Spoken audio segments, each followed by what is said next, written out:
Professor Dian, there's so much going on in the world at the moment that it's quite confusing for an ordinary person like me. And you've blown up across the internet because you've been able to demystify all of this craziness, but also because in 2024, you made 3 predictions that have come perfectly true.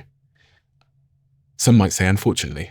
Unfortunately, yes. What were those 3 predictions? My first prediction was that Trump would win in November 2024. Second prediction is that he would start a war against Iran.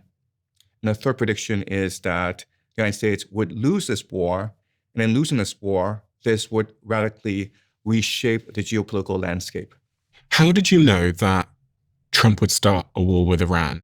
The United States have invaded Iran because it has no choice in the matter. If it were not to invade Iran, it would lose its empire. Its empire is based purely on the US dollar, the petrodollar, which is a Ponzi scheme. If it did not invade Iran, then people would choose not to trade with it anymore. People would choose to not buy US treasuries.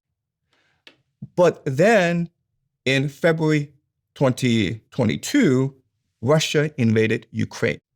The American response was to sanction Russia and remove Russia from the SWIFT global payment system.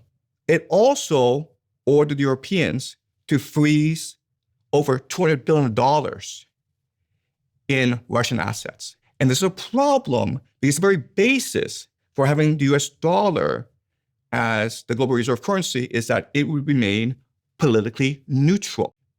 So if this trend continues, right, if you don't do anything about Russia, Russia would take over Ukraine.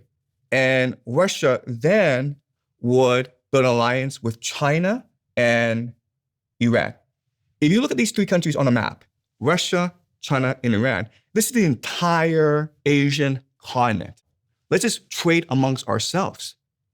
And then what they can do is they can build a Eurasian railway system connecting Russia, Iran, and China together. And then what happened is the world, Europe, Middle East, Africa, India, East Asia, would look at this trading bloc and think to themselves, wow, these guys, the Russians, Iranians, and Chinese, they use gold as their medium of exchange.